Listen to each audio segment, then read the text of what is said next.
자, 우리 오늘 월삭이죠, 월삭. 월삭을 오신 우리 여러분들 너무 축복합니다. 우리가 이게 월삭을 왜 알아야 되는지, 우리가 왜 월삭을 지켜야 되는지를 한번 생각해 보면, 월삭에 맞춰서 하나님께서 하실 일들이 있는 거예요. 하나님께서 이 월삭에 맞춰서 한 달을 흘러가게 하시는 거예요. 그러니까 우리가 미리 월삭을 알면, 이번 달에는 어떠한 일들이 있을 것이라는 걸 우리가 알 수가 있는 거죠. 그런 의미에서 우리가 월삭을 지키고, 또한 월삭의 의미가 무엇인지, 이번 월삭에 하나님이 어떠한 일을 하실지를 우리가 한번 미리 알고 또 준비하는 우리들 되기를 축복합니다. 자, 특별히 오늘은 우리가 이제 보수, 진보 이런 얘기들을 좀 할 거예요. 보통 이런 얘기 아주 민감한 얘기죠. 근데 오늘은 최대한 제가 정치적인 어떤 부분은 조금 배제하고 조금 하고, 성경적인 보수, 성경적인 진보가 무엇인지에 대해서 우리가 한번 생각해보고, 진짜 내가 보수인지 혹은 내가 진보인지, 혹은 내가 무엇을 해야 될지를 한번 좀 생각해보는 시간을 가지길 원합니다. 자, 우리 같이 기도하면서 시작하겠습니다. 하나님 아버지, 감사합니다. 아버지, 우리가 오늘 키슬레볼 아버지의 9째 달을 맞아 이 자리에 함께 아버지의 마음을 알기 위해 모였습니다. 아버지, 이 한 달 동안 아버지께서 우리에게 무엇을 하길 원하시는지, 어떤 흐름으로 하나님께서 이 세상을 이끌어 가실지를 우리에게 미리 알게 하여 주시옵소서. 그를 말하면 아버지, 우리가 지금 눈앞에 놓여 있는 상황에 안주하는 것이 아니라 미리 알고 준비하는 자들 되게 하시며, 그를 말하면 아버지, 우리의 마음이 우리 여호와 하나님의 마음과 또한 예수와의 마음과 서로 하나 되게 하셔서 같은 마음으로 같은 시간을 보내는 우리들 되게 하여 주시옵소서. 주님, 그렇게 하실 주님을 축복합니다. 우리 레올람, 우리 토라 하우스, 우리 레올람 토라에게 아버지 마음을 더 부어 주시옵소서. 아버지를 다 아는 지혜와 총명과 명철형을 더 부어 주시옵소서. 그렇게 하실 주님을 의지합니다. 감사함을 우리 주 예수와 마시아 이름으로 기도합니다. 아멘. 자, 키슬레볼. 우리가 이제 키슬레볼은 우리가 성경 읽으면서도 조금 생소한 달이에요. 키슬레볼이 뭐지? 지금까지 우리가 키슬레볼에 왜 우리가 보통 절기가 있는 달들을 조금 안다는 거죠. 근데 절기가 없는 달들은 이게 좀 뭐지? 조금 생소한 경우들이 많죠. 근데 키슬레볼이 어떤 의미를 가지는지 의미부터 조금 알아보면, 이 키슬레볼이라는 단어는 9번째 달, 성경으로는 기슬레라고 번역되기도 해요. 요 기슬레라고 번역되어 있는 9번째 달이에요. 이 키슬레볼이라는 이 단어는 카살이라는 단어에서 유래가 됐어요. 카살은 살찌다, 뚱뚱하다, 비대하다, 지방이 많다, 저 같은 사람을 얘기하는 거예요. 저 같은 상태. 왜 이 이 키슬레볼이 9번째 달에 이 카살이 왔냐면, 이제 유대적인 어떤 흐름 달력을 보면 1월 달부터 추수가 시작돼요. 보리추수, 밀추수, 과일추수들이 쭉 추수가 시작돼요. 그리고 모든 추수가 다 끝나는 시점이 한 8월 달 정도 돼요. 그러니까 이제 9월 달쯤 되면 어떻게 되냐면 먹을 게 많은 거야. 근데 별로 할 일은 없어. 그러니까 어때요? 앉아서 먹는 거예요. 앉아서 먹다 보니까 저처럼 비대해지는 이런 달, 어떤 우리에게 아주 축복된 달이죠. 아멘. 근데 이 카살이라는 이 단어에서 케셀이라는 단어가 나왔어요. 이 케셀은 어떤 신뢰, 확신, 소망이라는 의미가. 왜? 먹을 게 많으니까. 지금 우리 하나님이 갑자기 은혜를 베푸셔서 각 사람에게 주머니에 한 1억 정도 현금이 있다 생각해봐요. 자신감 충전. 세상 뭐든지 겁나지 않아. 현금인데 이게 현금. 그런 어떤 확신이 드는 날. 근데 이 케셀이라는 이 똑같은 단어, 혹은 케실이라고 하긴 하는데, 이 단어는 똑같은 단어인데 어리석은 바보라는 뜻도 있어요. 똑같은 단어인데. 왜냐? 자, 8월 달에 수확을 많이 했죠. 풍족하다는 거예요. 이제 풍족하니까 이제 내가 좀 쉴까, 이제 좀 놀까라고 하면 이때 해야 될 일이 있는 거예요. 보리와 밀을 파종을 해서 이 파종한 게 다음 1월 달부터 추수가 들어가는 거예요. 내가 놀고 먹는 거에 빠져서 내가 파종을 하지 않으면 나중에 내가 먹을 게 없는 거예요. 그래서 이 카살 혹은 케셀 이 단어 안에는 풍족하다 혹은 뭐 신뢰, 믿음 이런 단어랑 어리석다, 바보 이런 단어가 같이 들어있는 거예요. 그러니까 이 키슬레볼 이 한 달 안에는 이렇게 대조적인 단어 의미가 같이 부여되는 달이라고 생각하시면 돼요.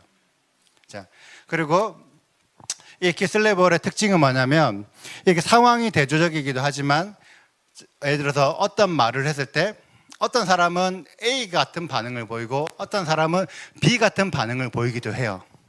예를 들어서 제가 개인적으로 변산 형제를 보니까 너무 똑똑해. 그래서 본산이한테 본산이 너무 똑똑해라고 제가 칭찬을 하면 감사합니다라고 자기 똑똑하다고 생각할 거 아니에요. 제가 우리 민사모한테 당신 너무 똑똑합니다라고 얘기를 하면 화를 내요. 사람 놀리냐고 무시하냐. 이렇게 분명히 저는 똑같은 얘기를 하는데도 사람의 반응은 다르다는 거죠. 이런 의미가 있다. 근데 과연 이게 실제 성경 안에서도 과연 키슬레볼에 이런 내용들이 들어가 있을까를 우리가 생각해 보죠. 실제 그 키슬레볼이 성경 안에 그렇게 많이 기록이 되어 있지는 않아요. 그래서 이 기록되어 있는 성경 안의 사례들을 좀 찾아보면 느헤미야 때 보면 느헤미야가 이 아닥사스다 왕 이 제20년에 그러니까 이제 키슬레볼에 있었던 거죠. 키슬레볼의 수상공에 있었어요. 이 수상공은 페르시아를 말하는 거예요. 느헤미야가 키슬레볼에 페르시아에 있었는데 그때 유다에 있던 하난이라는 사람이 이 페르시아로 느헤미야를 만나러 온 거예요. 그래서 느헤미야가 물어요. 지금 그 이스라엘과 지금 유다 상황은 어떠냐, 예루살렘 상황은 어떠냐라고 물어보니까 지금 엄청 심각하다. 엄청 황폐해져 있고 환란을 당하고 있고 예루살렘 성은 무너지고 성벽 불탔다. 지금 엄청 난리난 상황이다라고 얘기하는 거예요. 그런데 그때 느헤미야는 어떻게 됐냐면은 왕의 술 관원이 되었더라. 왕의 술 관원, 뭐 술을 따라주거나 술을 관리하는 사람은 왕의 최측근이에요. 왜? 술에다가 독을 타서 왕을 암살할 수도 있기 때문에 왕은 믿을 수 있는 사람에게만 술 같은 걸 맡기는, 술 음식 먹는 걸 맡기는 거죠. 그러니까 느헤미야는 왕의 최측근이 되어서 높은 관직 혹은 풍요로운 생활을 하고 있는데 이 상황에서 이스라엘 혹은 예루살렘은 엄청 황폐해져 있더라. 이게 언제? 키슬레볼에 이런 일들이 있더라. 어떤 대조적인 상황이 연출되어 있는 거죠. 또 스가랴에서 보면 다리오 4년 9째 달 똑같이 키슬르월, 키슬레월 번역의 차이긴 하지만 같은 달이에요. 키슬레월에 스가랴에게 제 말씀이 임했어요. 스가랴에게 말씀이 임했는데 어떤 말씀이 임했냐면 어떤 베델 사람이 성전에 있는 제사장한테 물었어요. 우리가 지금까지 이 5월 달에 금식을 계속 해오고 있었는데 우리가 다음 찾아오는 5월에도 금식을 해야 됩니까? 라고 물어보는 거예요. 이게 왜 물어보냐면 5월에 금식하는 거는 이게 5월 달 무슨 달이죠? 아부월. 5월 달은 아부월이에요. 아부월에 금식하는 날이 언제죠? 아부월 9일. 성전이 무너진 날. 그래서 이들은 성전이 무너진 걸 슬퍼해서 금식을 하고 있었는데 이 다리오 4년이라는 이 시간은 스룹바벨 성전이 지어지고 있는 시간이거든요. 성전이 무너져서 내가 금식을 하고 있었는데 다시 성전이 지어지고 있는 이 상황에서 내가 또 금식을 해야 돼요? 라고 물어본 거예요. 이해되죠? 그러니까 여호와께서 스가랴에게 말씀을 임하셔서 뭐라고 하시냐면 너희들이 지금까지 하고 있는 금식, 이 5번째 금식, 아부월 9일 금식과 일곱째 달의 금식, 이 일곱째 달의 금식을 뭘 말하냐면 이 역대하 25장 25절에 보면 유다 총독 그달리아가 암살당하는 일이 생겨요. 그래서 그것을 슬퍼해서 기억해서 금식하는 것들. 5째 달과 7째 달 너희들이 금식을 하는데 이 금식이 여호와 나를 위한 것이냐 아니면 이스라엘 너희를 위한 것이냐라고 물어보는 거예요. 왜냐? 너희들이 만들어 놓은 너희들이 임의로 정한 이스라엘 너희들의 절기 너희들의 금식일은 내가 금식을 하지만 왜 너희들은 여호와의 금식일에는 금식을 하지 않니? 여호와의 금식일은 언제 있죠? 대속죄일. 또 무교절기 기간에 유교병을 먹지 않는 것들. 이스라엘 사람들이 그런 것들은 지키지 않으면서 자기들이 만들어 놓은 금식만 지키면서 하나님 하고 있는 이 모습을 보시고 하나님이 지금 너희들이 하고 있는 게 나를 위한 거냐 너희를 위한 거냐 이렇게 말씀하시는 달이 똑같이 키슬레브월이라는 거예요. 어떤 대조적인 상황이 연출되고 있다는 거죠. 자, 그리고 우리가 말씀 읽었던 예레미야 36장에 보면 예레미야가 잡혀 있어서 예레미야가 본인이 하나님 말씀을 전할 수 없으니까 바룩에게 서기관 바룩에게 하나님 말씀을 기록을 해서 이걸 낭독해라고 하고 이 낭독을 금식일 대속죄일에 낭독을 했어요. 7째 달 대속죄일에 낭독을 하니까 그 말씀을 들은 이스라엘 백성들이 예루살렘에 있는 이스라엘 백성들이 모두 모여서 우리가 너무 잘못했습니다. 하나님 우리가 이제 회개하고 우리가 금식하겠습니다. 자발적으로 금식을 정한다는 거예요. 그 말은 즉 자기들 마음에 자기들이 진짜 잘못한 것들을 인정한다는 거죠. 내가 하나님 말씀을 들으니까 내가 너무 잘못했습니다. 인정을 한다는 거죠. 그런데 이 얘기를 들은 이 이스라엘의 고관들, 예를 들어서 뭐 정치인들, 고위 공직자들 이런 이런 사람들이 다 모여가지고 백성들이 지금 무슨 난리가 있는 거야? 왜 그러는 거야? 딱 들어보니까 바룩이라는 사람이 뭔가를 낭독을 한 거지. 그럼 바룩을 데리고 와가지고 뭘 얘기했는지 한번 들어보자. 그래서 이 정치인들 혹은 뭐 고위 간직자들, 공무원들이 쫙 앉아가지고 바룩을 딱 불렀어요. 도대체 뭘 얘기한 건데? 근데 그들 마음에는 뭐가 있냐면 자기들은 이미 남유다라는 왕국의 고위 간직자들이라, 고관들이라. 그럼 어떤 마음이 있어요? 일단 먹고 사는 거 일단 편해. 명예도 있지. 자기는 높은 관직했다는 거, 하나님이 자기한테 은혜를 베풀어 주셔서 내가 지금 뭔가 관직을 차지하고 있으니까 자기는 하나님을 잘 섬기고 있다라고 생각하고 있는 거죠. 그런 상태에서 바룩이 선포하는 낭독 하나님 말씀을 들으니까 깜짝 놀라는 거예요. 나는 내가 지금까지 너무 하나님을 잘 섬기고 있다고 생각했는데 내가 너무 하나님 말씀과 다르게 살고 있었구나. 자기들 모습을 보고 깜짝 놀라는 거지. 그래갖고 큰일 났다 어떻게 하지 일단 이 사실을 왕에게 얘기해야 되겠다 하고 우리가 아까 말씀 읽었던 내용 보면 바룩이랑 예레미야를 숨겨줍니다. 이들의 고관들의 마음 안에 뭐가 있었냐면 나는 잘하고 있는데 나는 하나님 잘 섬기고 있었는데 나는 아무 문제 없어. 지금 예수아가 재림했던 나는 구원받아. 이 마음을 가지고 있었다는 거죠. 고관들에게는. 그런데 실제 말씀을 딱 가보고 보니까 자기들은 아니었던 거지. 그래서 이런 얘기들을 이제 왕한테 들려주는 거예요. 왕이 이제 딱 보고, 그러니까 바룩을 부르지도 못해. 바룩을 숨겨져 있어서 여호디라는 이 왕의 신하가 가서 말씀을 읽는 거예요. 그래서 여호디가 이 두루마리에 적혀있던 말씀을 읽는 거예요. 뭐라 하나님이 어떻게 하셨습니다 라고 말을 하니까 왕은 그것을 읽은 부분을 칼로 탁 찢는 거예요. 그리고 불에 태워. 또 여호디가 읽은 부분을 탁 찢고 불에 태우고 찢고 불에 태우고 찢고 불에 태우고. 왕의 마음에는 무슨 마음이 있을까요? 나는 왕인데 하나님 말씀이 그렇든 그걸 어떻게 하라고? 나는 왕인데 뭐 하나님 그게 뭐 어떻게 하라고? 어떤 한 여호와에 대한 불신의 마음이 있는 거죠. 하나님을 섬기는 이스라엘의 왕이 하나님에 대한 불신이 있는 거예요. 그래서 하나님 말씀을 다 들으면서도 불구하고 그전 사람들은 회개하고 백성들은 회개하고 깜짝 놀라고 자기들의 모습을 돌이보는데 왕은 두려워하거나 자기들이 옷을 찢지도 아니하더라. 신하들이 여호와의 말씀을 불에 태우면 안 됩니다 라고 했는데 왕은 그 얘기를 듣지도 않더라. 그러면서 결국 왕이 그 바룩이랑 예레미야를 붙잡으라고 명령까지 완전히 여호와 하나님을 적대하는 대적하는 행위까지 하더라는 거죠. 자, 분명히 이 세 상황 백성에게 들려준 상황, 고관들에게 들려준 상황, 왕에게 들려준 모든 상황이 똑같은 얘기를 전해줬다는 거죠.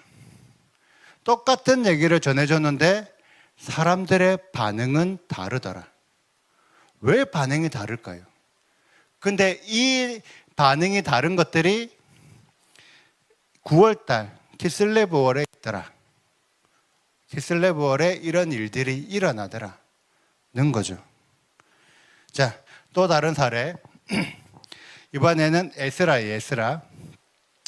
에스라가 이제 페르시아에 포로 잡혀 있다가 예루살렘으로 이스라엘로 돌아왔어요. 이스라엘로 돌아오니까 그 원래 예루살렘, 이스라엘, 유다 쪽에 있던 우리 말하는 지도자들, 어떤 방백들 혹은 그 당시에 마을 유지들 이런 사람들이 에스라한테 막 찾아와 가지고 지금까지 있었던 일들을 막 꼬발라서 얘기해 주는 거예요. 고자질 해주는 거예요. 누구는 뭐 했고, 누구는 뭐 했고, 누구는 뭐 했고, 누구는 뭐 했고, 누구는 뭐 했어요. 이런 얘기들을 막 해주는 거지. 그런데 무슨 얘기를 하냐면, 당신들 지금 포로로 이스라엘 사람들이 바벨론의 포로로 잡혀갔잖아요. 바벨론의 포로 잡혀갔던 그 이유가 이방 사람들과 친해져서 이방신을 섬겨서 우상숭배했던 게 그 포로 잡혔던 원인 아니냐.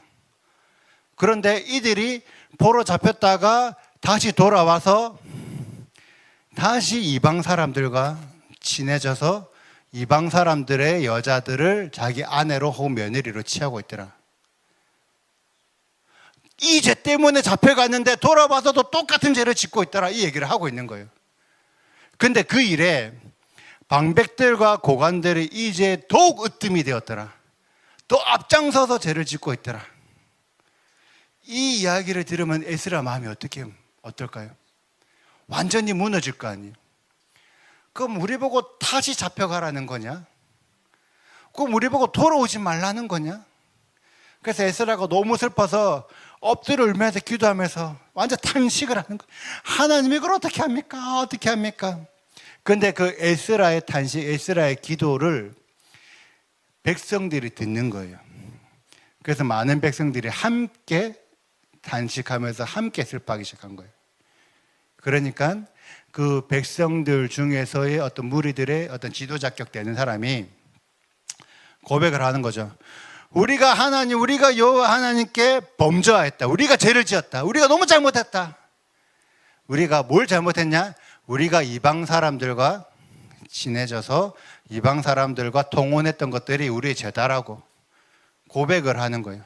근데 이게 그냥 이방 사람들과 섬긴 게 죄가 아니라 우리가 하나님의 명령을 따르지 않았다라는 것을 깨달았다는 거예요. 그러나 단순하게 이방 사람들 친해지는 게 문제가 아니라 우리가 하나님 명령을 어겼구나. 그래서 우리가 모든 아내들과 그들의 소생들을 다 보내기로 우리 하나님 앞에서 언약을 세우고 율법대로 우리가 이제 살겠다. 율법대로 하겠다라고 결정을 내리는 거예요. 그럼 에스라는 이 얘기를 들으면 기분이 어떨까요? 조금 전까지 너무 슬펐어. 근데 백성들이 자기들이 너무 잘못했다고 회개하고 자기 아내들을 다 보내겠다고 했어. 그럼 에스라는 그때부터 기분이 막 너무 좋은 거죠. 자, 좋다. 이제부터 하자. 그래. 모든 이스라엘 사람 다 불러라. 3일 안에 다 불러라. 3일 안에 이스라엘 백성 사람들을 다 불러라고 얘기한 거예요. 다 불러서 3일 뒤에 사람들이 모인 그 날짜가 9째 달 20일이에요. 키슬레브월 20일. 그러니까 이 일들이 언제 있었다? 키슬레브월에 있었다. 그래서 이스라엘 백성들에게 막 또 하나님 말씀을 전하며 가르치면서 그 지방 이제 이방 사람들과의 통혼을 혹은 친해지는 것을 끊어버려라라고 명령을 하고 이스라엘 그 모여있던 모든 백성들이 알겠습니다. 우리가 당신의 말씀대로 하겠습니다. 라고 다들 합심하여 회개했다는 거죠. 자, 이 이스라엘, 회개한 이스라엘, 이제 하나님이 회복시켜 주시겠죠. 맞죠? 그게 하나님의, 그러니까 법칙, 하나님의 원리니까. 그런데 그 가운데 오직 아살의 아들 요나단과 디가의 아들 야세아가 일어나 그 일을 반대하더라. 이방인과 통혼해서 이것들을 회개해서 이방인들을 보내는 거를 나는 이방 여자를, 나는 내 아내를 보낼 수 없다. 나는 내 자식을 보낼 수 없다. 그리고 그 일에 무슬람과 레위 사람 삽부대가 그들을 돕더라. 에스라와 모두 모여있는 이스라엘 백성들이 다들 한마음 합심해서 우리가 하나님 말씀 어긴 거를 회개하고 이방 사람들 통혼한 것들을 내가 돌려보내겠다. 하나님 말씀대로 행하겠다 했는데 나는 그럴 수 없는데, 나는 그렇게 하기 싫은데 라는 사람이 나온 거예요. 그러면 최소한 우리는 모든 이스라엘 백성들이 다 하겠다 했을 때 싫다 그러면 왜 싫은지 대한 이유가 있어야 되잖아요. 맞잖아요. 모든 이스라엘 백성들이 다 이렇게 하자고 했는데 나는 하기 싫으면 정당한 뭔가의 명분이 있어야 된다고. 나는 이런 이유 때문에 이거 하기 싫어. 난 이렇기 때문에 안 할래. 이런 게 있어야 되는데 성경은 그런 내용이 조금도 기록되어 있지 않아요. 그러면 무슨 말이냐? 명분이 없다는 거예요. 나는 그냥 인간적으로 내 아내 너무 이쁘고 너무 사랑스러워. 이방 여자지만 좀 젊어. 나는 비록 늙었지만 내 아내는 젊어. 실제 이거 좀 우스갯소리지만 제 친구가 이번에 얼마 전에 베트남 여자랑 결혼했어요. 제 친구가 이제 40만 한 2살, 43살.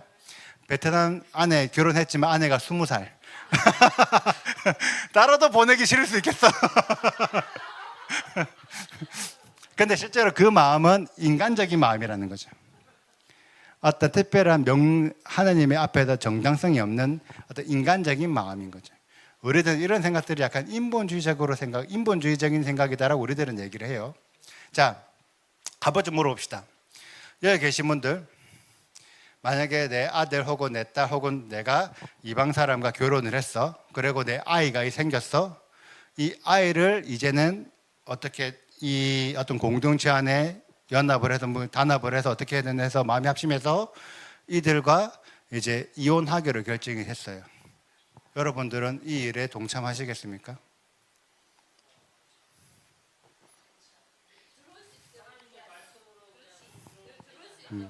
그렇죠. 진짜 아니 근데 진짜 이방 사람들이 진짜 하나님 말씀을 배워서 하나님을 믿도록 만드는 거는 진짜 우리가 그렇게 해서 좋은 결과를 이끌어 가면 되겠죠. 맞죠? 그렇게 하면 진짜 우리가 그 마음으로 그러면 우리가 이스라엘한테 말하는 거지. 우리가 우리 아내들을 하나님 토라 말씀 지키도록 할게 이렇게 요구를 했겠죠. 근데 이들에게는 그런 마음이 없었다고. 근데 상식적으로 우리가 신앙이 그렇게 막 모두가 믿음이 뛰어난 사람이 있는 건 아니잖아요. 좀 연약한 사람도 있잖아요. 그러면 인간적으로 그래 알겠다. 뭐 너는 그래 이방 사람이니까 살아라. 대신에 너는 우리 말하는 이스라엘의 어떤 공동체 안에서는 네가 조금 배제되더라도 네가 이해해 이렇게 얘기할 수 있잖아요. 맞잖아요. 이방 사람을 끊고 이제 확실히 말씀 지키겠다는 자들은 그래 너는 확실하게 이스라엘이야. 그런데 너희들이 그 이방 여자들을 끊지 못해서 너희들이 이방화 될 것 같으면 너희들이 이스라엘에 대한 어떤 욕심 어떤 그런 정체성을 조금 내려놔라. 그걸 너희가 동의하면 해줄 수 있잖아요. 맞죠? 그게 우리가 일반적으로 우리들이 생각하는 상식이라는 거죠. 그런데 성경은 어떻게 기록이 되어 있냐면 성경은 뭐라고 기록이 되어 있냐면 그들 중에서 일부가 나는 에스라가 말했던 걸 동의할 수 없어 라고 하고 느헤미야 13장 정도가 되면 에스라 때부터 한 13년, 15년, 길게는 한 20년 정도 시간이 지나니까 다시 이스라엘 백성 전체가 이방 여자들과 통혼하고 있는 거예요. 분명히 에스라 때는 아주 소수 일부의 사람들만 나는 에스라 당신이 원했던 그런 말씀 지키는 게 동의할 수 없어 라고 얘기를 했지만 시간이 지나니까 이스라엘 전체가 다시 회개하기 전으로 죄짓는 상태로 돌아가더라. 근데 어떻게 돌아갔냐면 느헤미야 13장 나중에 보시면 나와요. 대제사장 그 당시에 대제사장인 엘리야십의 손자까지도 이방 사람의 사회로 줬더라. 이스라엘 백성의 방백들과 고관들의 그 죄에 더욱 으뜸이 되었던 것처럼 13년, 15년 지나니까 대제사장 또한도 이방 사람들과 통혼하고 있더라. 우리는 인간적으로, 맞죠? 우리는 인간적으로 이거 어떻게 이혼시켜, 어떻게 그거 해? 그래, 그냥 이 사람 그냥 우리가 좀 좋게 가는 말씀 가르쳐가지고 그냥 믿음 신앙인으로 만들면 되지. 이게 우리 마음인데 실제 결과는 이 사회 전체가 죄를 짓게 만들더라. 그럼 하나님 마음은 어떨까요? 야, 너무 안타깝지만 그 한두 명 반대하는 자들 용서하지 마. 그게 하나님 마음 아닐까요? 그 한두 명 소수의 사람을 인정을 해주고 그들을 위한 배려를 해주기 시작하니까 온 나라 전체가 죄를 짓더라. 이게 인간사의 본성이에요. 너무 미안하지만 인간들이 원래 그래요. 그걸 알기 때문에 하나님이 때로는 단호하게 끊어내실 때도 있는 거예요. 자, 지금까지 우리가 여러 사례들을 조금 살펴봤는데 분명히 동일한 상황에서 동일한 하나님 말씀이 부어져서 동일한 말씀이 선포가 된 거예요. 지금까지 사례들을 봤죠. 분명히 동일한 공동체, 같은 공동체에 동일한 말씀이 부어졌는데 왜 사람들마다 반응이 다를까? 왜 이렇게 대조적인 반응이 일어나지? 왜? 사람들이 생각하는 관점과 해석이 다르기 때문에. 각 사람의 해석이 다르기 때문에. 자, 우리는 성경을 이해할 때, 이거는 우리가 성경을 이해할 때 성경적 관점으로 성경을 이해할 수가 있어요. 혹은 어떤 사회적 관점으로 성경을 이해할 수도 있어요.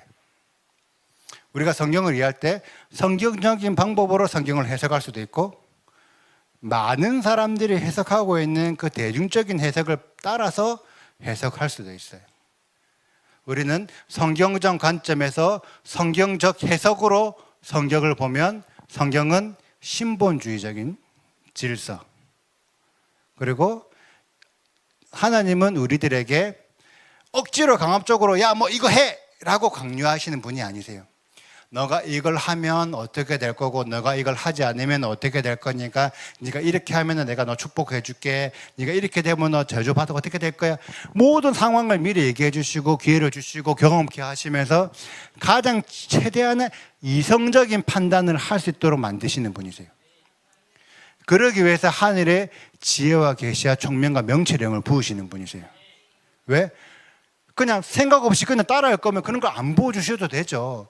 우리 보고 생각하라고, 깊이 생각하라고, 더욱 생각하라고 대한 지식과 지혜를 기반으로 네 감정대, 네 마음대로 생각하지 말고 정확한 지식과 정확한 지혜와 네가 정확한 사리분별을 해서 판단해서 그 판단에 의해서 신본주의적인 생각을 해라가 성경적인 해석이에요.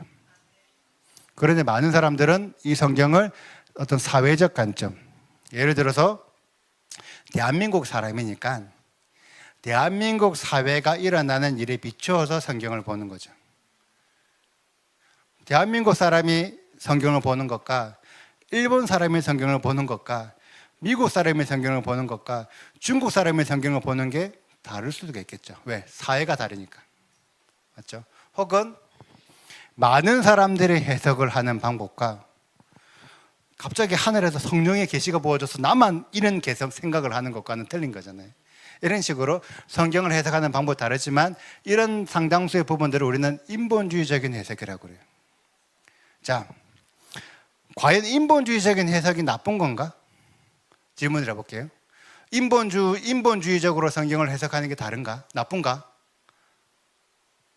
자, 그러면 반대로 질문을 좀 바꿀게요. 우리가 인본주의적인 생각을 안 할 수가 있을까? 우리 인간은 기본적으로 생각하는 게 인본주의예요. 기본적으로 인간적인 생각을 할 수밖에 없어요. 너무 당연한 거예요.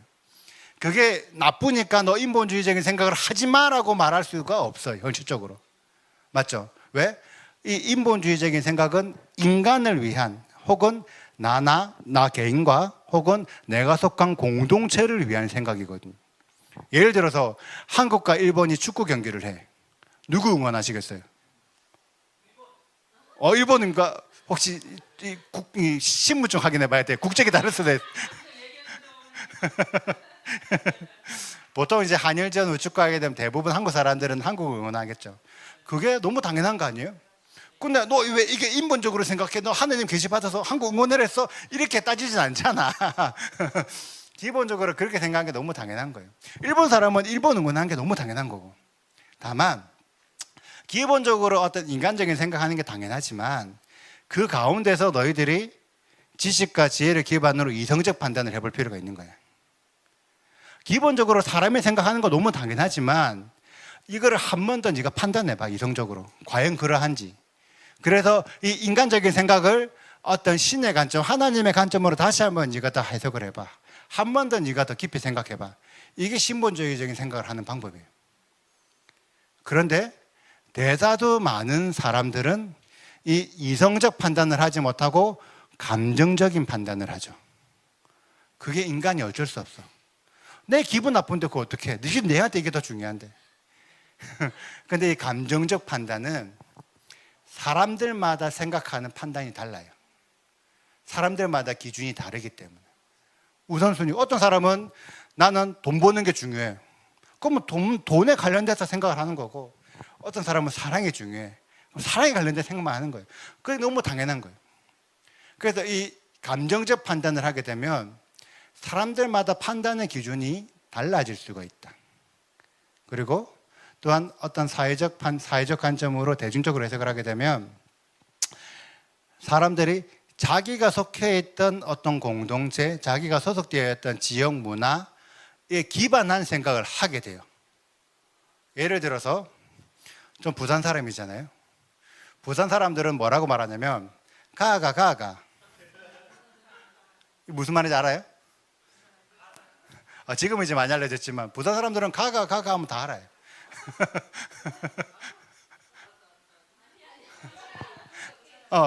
그 사람이 그 사람이냐. 이게 가가예요. 그러니까 부산 사람들이 이해하는 뭔가에 그게 있다고요. 맞죠? 대전 사람은 또 대전 사람이 이해하는 뭔가가 있을 거 아니에요. 이런 이해 방법은 기본적으로 우리들 인간적으로 그냥 내가 속해 있던 어떤 지역 사회의 생각을 하는 게 너무 당연한 거예요. 일본 사람은 일본 사람 입장에서 생각하는 게 너무 당연한 거고, 중국 사람은 중국 사람인 게 너무 당연한 거예요. 맞잖아요. 자, 성경을 성경적 관점으로 해석을 할 수가 있고 사회적 관점으로 해석할 수 있는데, 사회적 관점으로 해석한다는 게 무조건 나쁘다고 할 수는 없어요. 이렇게 하지 말라고 제안할 수는 없어요. 다만 어떤 일이 생기냐면 성경적 관점으로 보고 성경적 해석을 하게 되면 거의 대다수 사람들이 동일한 방향의 해석을 하게 돼요. 거의 대부분 해석하는 방향이 표현법은 달라질 수 있어. 세부적으로 조금 달라질 수 있겠지만 크게는 같은 방향으로 해석을 한다고요. 그런데 사회적 관점으로 대중적인 해석을 하게 되면 사람들마다 해석하는 게 다 제각각이라. 그러니까 우리가 사회적인 방법 혹은 대중적인 해석으로 해석을 한다고 했을 때 그 해석이 무조건 옳다고 주장하면 안 되는 거예요. 사람마다 해석하는 방법이 다르기 때문에, 다를 수가 있기 때문에. 그럼 우리가 만약에 하나님을 믿어야 되고 하나님을 섬겨야 돼. 그럼 우리는 어떤 방법으로 하나님을 섬기는 게 더 하나님 마음에 흡족한 방법일까? 성경적 관점으로 하나님을 섬기는 것과 사회적 관점으로 하나님을 섬기는 것, 어느 게 더 하나님이 원하시는 방법일까? 성경적 관점에 예를 들면은 우리가 말하는 히브리 관점, 사회적 관점은 그 당시 로마 혹은 그 당시 일대 사람들이 이해했던 어떤 헬레니즘적인 사상이 있을 수 있어요. 어떻게 이해하는 게 더 하나님이 원하시는 방향일까? 아마도 성경적인 관점이지 않을까? 왜? 일단 어느 정도 방향성이 제시가 되니까. 자, 성경적 해석과 대중적인 해석, 어느 게 더 하나님의 마음을 더 명확하게 이해할 수가 있을까? 성경적 해석. 왜 성경적 해석 어떤 거냐면 그 당시에 예수님께서 유대인들에게, 이스라엘 백성들에게 뭐라고 말씀하셨다는 거죠. 그 이스라엘 백성들이 유대인들이 예수님께서 뭔가 얘기하시면 너무나 자연스럽게 이 말이 그 말이구나라고 이해하는 그 관점. 그런데 우리는 예수님께서 뭔가 말씀하시면 도대체 이게 무슨 말씀일지를 막 혼자서 꼬아서 생각한다는 거죠. 어디서 신학적으로. 그래서 전혀 이스라엘 사람들이 이해하지 못할 엉뚱한 답을 내버려. 그게 아니라 예수님께서 혹은 사도 바울이 혹은 누군가가 뭔가 얘기를 했을 때 자연스럽게 그냥 그게 이해되는, 받아들여지는 그 방식이 우리가 말하는 성경적 해석이라고 볼 수 있어요. 우리는 당연히 성경적 관점, 성경적 해석으로 성경을 바라볼 필요가 있습니다. 다들 동의하십니까? 자, 그럼 이제 오늘부터 다들 성경적 관점, 성경적 해석으로 해석합시다. 이게 돼요? 현실적으로 안 되잖아. 알아. 성경적 관점을 해석하고 성경적 해석으로 이해되는 걸 알아. 동의해. 알면서도 불구하고 나는 여전히 어떤 그 사회적 관점이나 어떤 대중적인, 왜? 너무 익숙하니까, 지금까지 많이 들어왔으니까, 지금까지 배운 게 그거니까 한 번에 바뀌는 게 쉽지 않아요. 한 번에 바뀌는 게 쉽지 않아. 다만 우리는 어떤 마음이냐, 그러면 내가 지금까지 알고 있었던 것들이 있으면 우리는 어떻게 해야 되냐면, 한 번에 바뀌는 거 쉽진 않지만 최소한 내가 지금까지 알고 있었던 게 정답은 아닐 수도 있거나, 내가 지금까지 알고 있었던 게 나 개인적인 혹은 사람들이 그냥 대중적으로 일반적으로 했던 생각이지 그게 원래 성경에 기록된 저자의 생각과 다를 수가 있겠구나를 인정할 필요가 있는 거예요. 그래서 그 생각을 조금씩 성경적인 방향으로 전환할 필요가 있는 거예요. 이 부분에 분명히 동의하시는 거죠. 성경적 관점은 어느 정도 방향성을 가지지만 사회적인 관점은 다양한 해석이 가능하다. 이 관점을, 이런 이해됨을 우리가 가지고 다음 얘기로 넘어가야 돼요. 자, 보수와 진보. 아주 민감하고 아주 어떤 때는 감정 상할 수 있는 얘기긴 해요. 근데 왜 그렇냐? 왜 보수와 진보가 민감한 얘기가 되었냐면 사람들이 보수와 진보에 대한 정확한 개념을 잘 몰라서 그래요. 자, 보수와 진보, 보수주의 혹은 진보주의 어떤 의미인가요? 보수, 진보 어떤 개념이죠? 생각하시는 우리 용건 씨 학교에서 보수, 진보 배웠나요?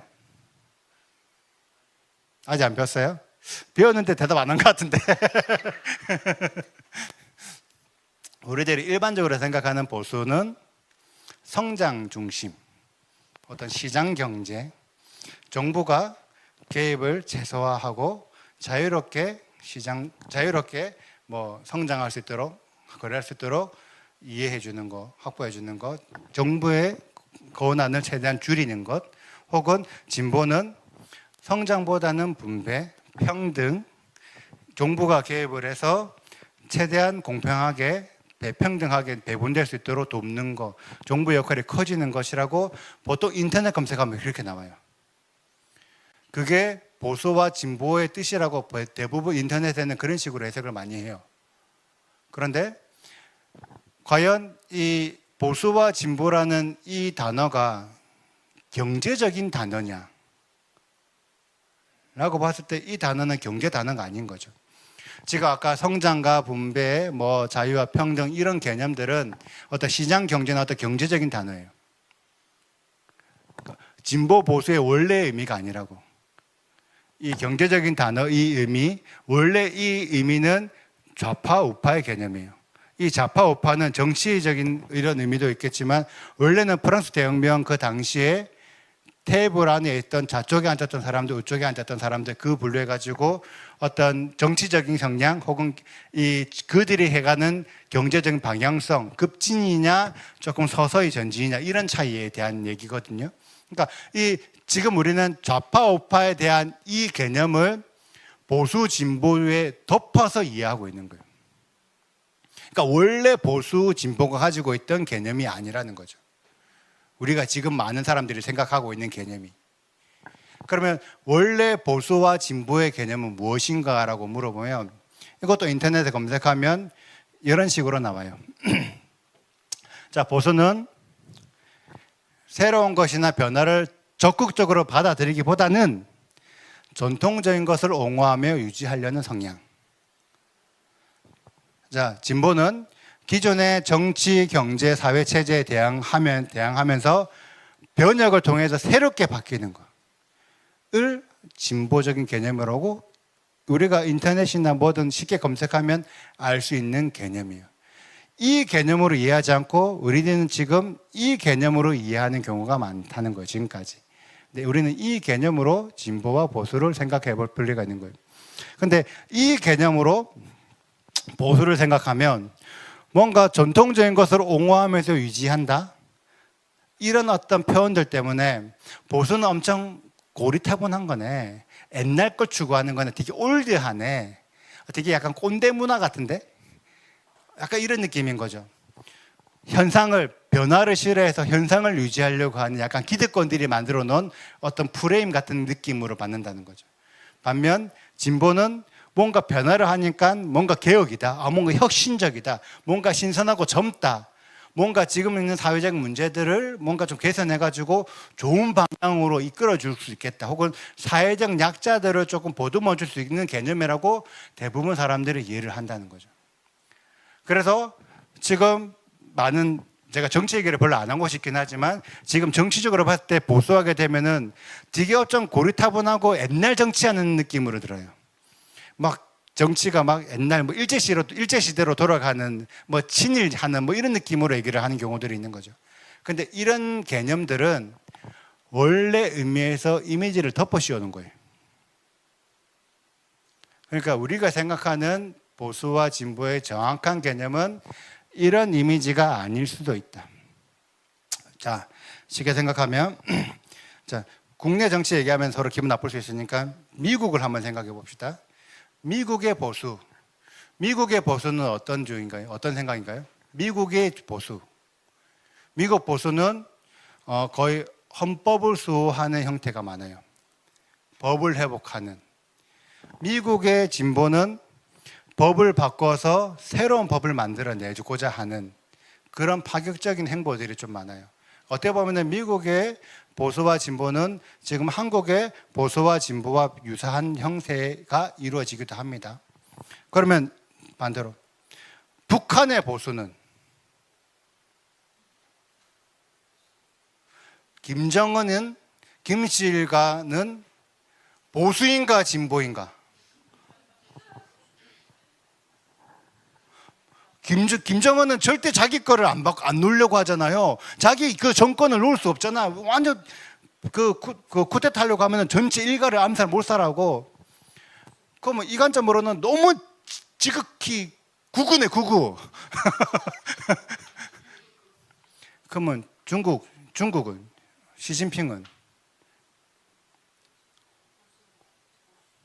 시진핑도 어찌 보면은 중국 공산당이라는 한 정당밖에 없어서 그 권력을 차지하고 있는 거죠. 그럼 시진핑도 보수네?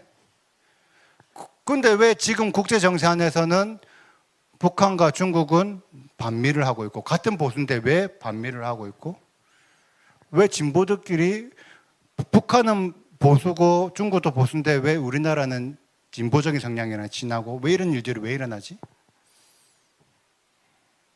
자, 지금까지 우리들이 일반적으로 생각하고 있는 진보와 보수의 개념은 사회적 관점, 대중적 해석의 관점이에요. 무슨 말이냐? 성경적 관점은 하나의 방향성이라고 하면 사회적 관점, 대중적인 관점은 얼마든지 다르게 변할 수가 있다는 거예요. 어떤 시대나 상황이나 환경에 따라서 얼마든지 사람들이 해석하는 게 달라질 수가 있다는 거예요. 왜? 예를 들어서 보수만 자기들 것을 예를 들어서 뭐 고집을 애 것을 전통적인 걸 고집을 하냐? 그럼 예를 들어서 진보적인 성향이 권력을 차지했어. 그럼 그들은 그 자기들의 권력을 고집하지 않냐? 똑같이 고집한다는 거죠. 진보적인 성향도 권력을 차지하면은 보수적인 성향으로 바뀌는 거예요. 혹은 보수적인 성향도 계속 하다 보면 문제가 생기니까 자기들도 개선한다는 거죠. 보수적인 성향이지만 진보적인 성향으로 바뀐다는 거죠. 원래 이 사회는 보수적인 성향과 진보적인 성향이 서로 상생해서 서로 시너지를 내는 게 이상적인 사회예요. 때로는 보수가 필요하고 때로는 진보가 필요하고. 우리 인간도 마찬가지예요. 우리 인간도 모든 생각을 인본주의적인 생각을 할 수가 있어요. 때로는 신본적인 생각을 해야 되고, 때로는 모든 생각 신본주의로 생각할 수 없으니까 인본주의적인 생각을 하는 경우도 있는 거죠.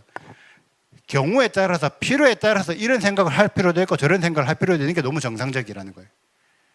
때로는 진보, 때로는 보수를 우리가 다 취하는 게 너무 이상적인데, 지금의 어떤 전 세계에 흘러가는 형태는 너는 보수기 때문에 너 무조건 보수해야 돼, 너는 진보기 때문에 무조건 진보해야 돼, 이런 형태의 텐스를 만들어 놔버렸다는 거예요. 더 이상 서로를 인정하면 안 되는 형태를 만들어버린, 이거는 비정상적인 현상일 수도 있다는 거죠.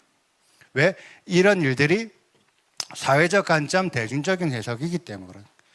얼마든지 사람들마다 다르게 혹은 시대들마다 다르게 해석될 수가 있기 때문에 이렇게 시대적인 이런 이념이나 시대적인 개념이나 시대적인 어떤 흐름에 딸려가는 거는 세상 사람들의 일이에요. 세상에 속한 자들은 그렇게 딸려가는 게 지극히 정상적이에요. 그러면 우리 신앙을 가진 자들은, 우리가 하나님을 믿는 자들이 아까 우리가 성경 해석을 할 때도 성경적인 해석을 하는 것들이 더 현명하다고 얘기했던 것처럼, 신앙을 가지고 있는 자들은 세상에 속한 자들보다 조금 다른 방향으로 뭔가를 바라볼 필요가 있지 않을까? 조금 다른 방향으로 정확하게 뭐가 어떻고 저떻고를 이성적으로 판단해 볼 필요가 있지 않을까? 그러면 성경적 관점으로 이해하는 진보와 보수는 어떤 개념일까? 한번 생각해 볼게요. 자, 아까 개념은 똑같은 개념으로 가져왔어요. 보수는 전통적인 것을 옹호하고 진보는 새롭게 뭔가 바꾸려고 한다는 거예요. 이 개념을 곰곰이 생각해 보세요. 보수는 뭔가가 있어, 이거를 지키려고 해. 진보는 뭔가를 변화시켜서 무너뜨리려고 해. 그러면 뭘 지키고 뭘 무너뜨리냐는 그 뭔가가 있다는 거죠. 그 기준. 뭘 지켜야 돼? 뭘 무너뜨려야 돼? 분명히 뭔가의 기준선이 있는데 이 기준선이 뭐냐? 이 보수나 진보라는 이 단어가 제일 처음 사용된 것은 영국이에요. 그리고 프랑스 쪽에서 사용됐어요. 그래서 에드먼드 버크라든지 이런 사람들이 자기들 논문이라든지 어떤 그런 사상가들, 어떤 논증가들이 이런 표현들을 썼는데, 그 당시에 영국이나 유럽 사회는 기본적으로 우리가 생각하는 기독교적인 세계관, 기독교적인 사회였어요. 그래서 그들에게 말하는 뭔가 지켜야 될 것이 있다라고 하는 이 뭔가는 성경적 가치관이었어요. 그들이 뭔가 무너뜨리려고 하는 자들은 뭔가의 성경적인 가치관을 무너뜨리려고 했던 거예요. 우리가 말하는 사회주의라든지 민주주의, 그러니까 공산주의라든지 이런 개념들이 하나님의 뭔가를 반대하는 세력들이었어, 그 당시에. 그래서 지금도 이 보수와 진보라는 이런 단어를 쓰는 국가들 대부분은 어떤 기독교적 세계관을 공유하고 있는 세상들이에요. 반기독교, 예를 들어서 뭐 힌두교라든지 이런 문화에는 보수 진보란 단어를 거의 안 써요. 지금 우리가 보수 진보 쓴다는 그 이유 대부분은 기독교적 성경관인 거예요. 왜 미국의 보수가 왜 성경적인 가치관을 세우냐? 미국이 그 나라가 만들어질 때 미국이 왜 헌법을 준수하냐면, 미국이 나라를 만들어질 때 그 법을 성경에 기반해서 법을 만들었기 때문에 그래요. 그래서 미국의 보수들은 성경적 가치관을 세우기 위해서 미국의 법을 세우는 거예요.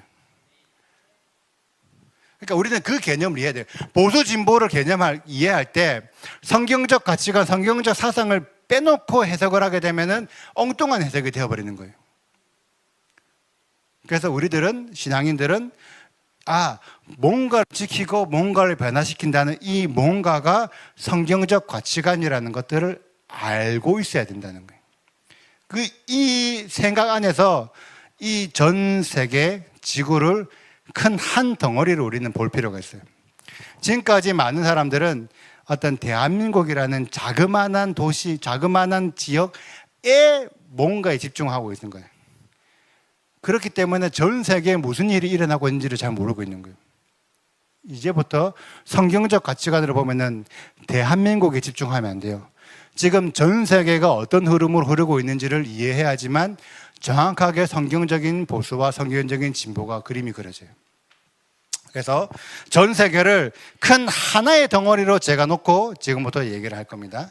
대한민국의 얘기를 아니에요. 지금 하는 얘기는 대한민국의 정치나 이런 얘기를 하려고 하는 게 아닙니다. 전 세계 흐름이 그 흐름으로 가고 있다는 걸 얘기를 하는 거예요. 자,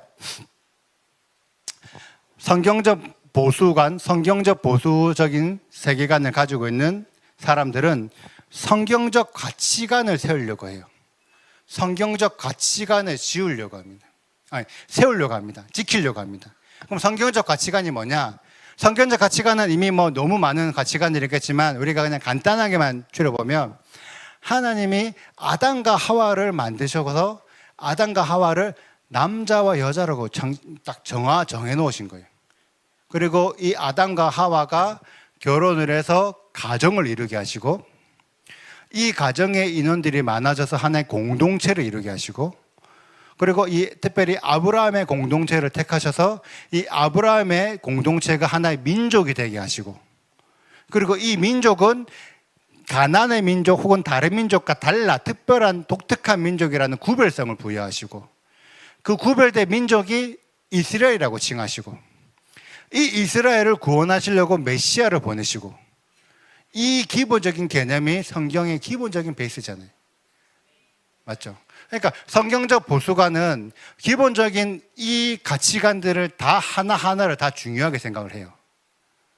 이게 기본적인 성경적 보수에 가지고 있는 기본 가치관들이에요. 그럼 성경적 진보관들은 어떤 가치관을 가지고 있냐면 지금 전 세계에 흐르고 있는 젠더, 트랜스젠더리즘, 성은 바꿔도 돼. 혹은 자유연애, 연합. 얼마 전에 우리나라도 연합 집회했잖아요. 전 세계에 지금 연합이 일어나고 있습니다. 연합, 세계화, 초연결, 이스라엘 관점에서는 두 국가, 모든 민족의 혹은 모든 종교의 통합들. 이게 지금 성경적 진보의 세계관들이 추구하고 있는 가치관들이에요. 이거는 대한민국이 아니라 전 세계 흐름이 그 흐름으로 가고 있는 거예요. 자, 이 성경적 진보관을 가진 자들이 왜 이런 가치관을 내세우고 있느냐를 우리는 곰곰이 지식과 지혜를 기반으로 이성적인 판단을 해볼 수가 있는 거예요.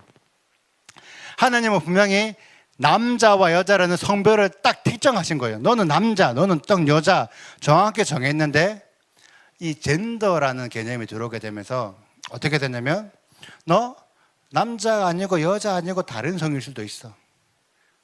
제3, 제4, 제5 성은 엄청나게 많아.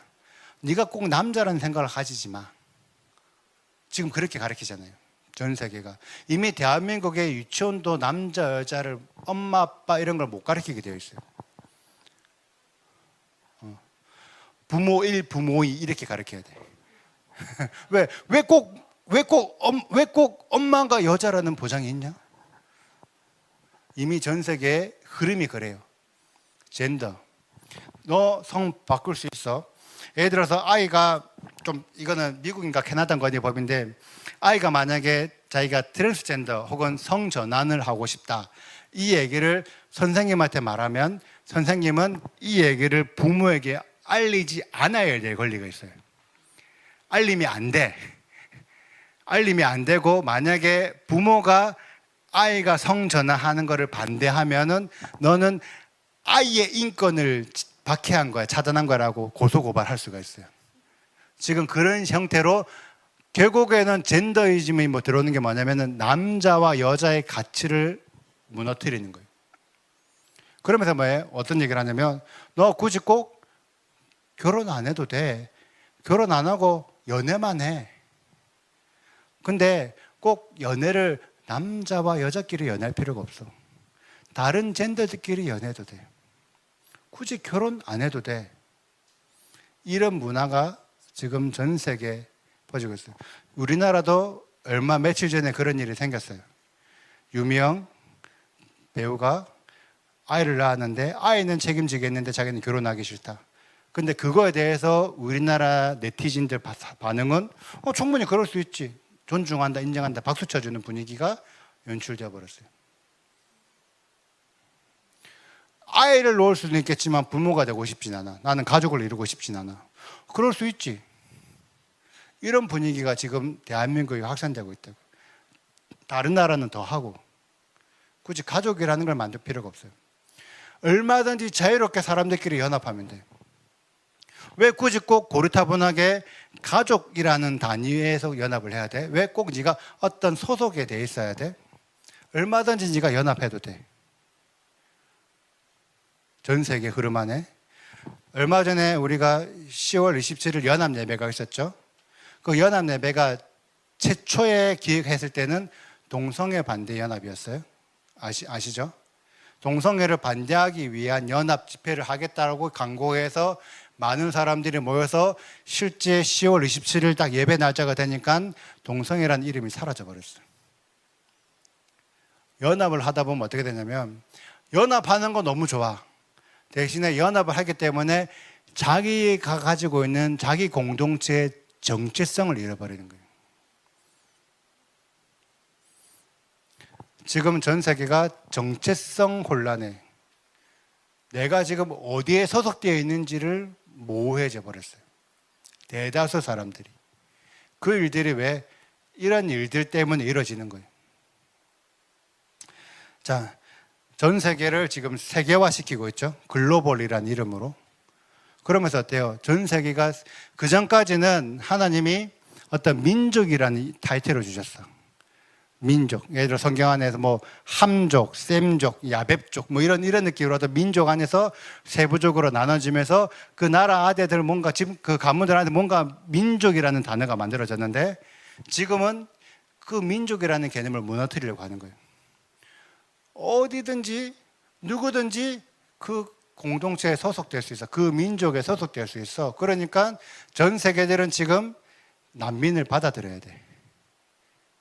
전 세계 사람들이 섞여야 돼. 전 세계 사람들 유입되는 거 막지 마. 받아줘야지. 미국 이민자들, 불법 이민자들도 받아줘야지. 그거를 왜 차단해? 얼마든지 받아줘야지. 미국의 불법 이민자들을 받아주면서 미국 안에 엄청나게 많은 다민족 국가들이 들어오게 되면서 그들에게 살 집을 주고 그들의 복지를 위한 예산이 엄청나게 많이 나가고 있어요. 그래서 미국이 엄청나게 많은 문제들이 발생되고 있고 정작 미국에 살고 있는 시민들은 불법 이민자들에 대한 반대가 엄청나게 심합니다. 왜? 내 사는 터전에 다른 사람들이 들어온다고. 근데 다른 사람들이 아니라 다른 민족이 들어와서 다른 문화를 가진 사람들이 들어온다고. 지금 우리나라 안에서도 이슬람 사원들을 세우려는 사람들이 엄청나게 많아지고 있어요. 우리나라 안에 지금 어렵지 않게 어디인가 가보면 외국인도 너무 쉽게 볼 수 있어요.